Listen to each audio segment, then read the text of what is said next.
sa ating pagising sa umaga.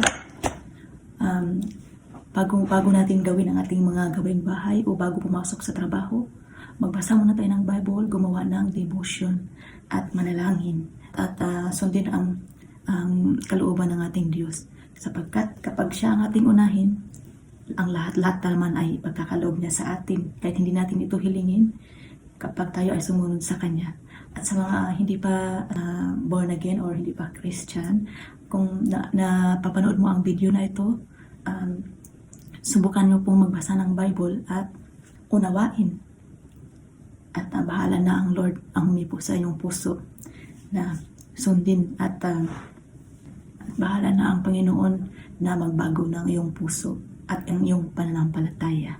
Pakinig tayo sa mga preaching ng mga tunay na mga pastor at totoong pastor para marinig natin ang salita.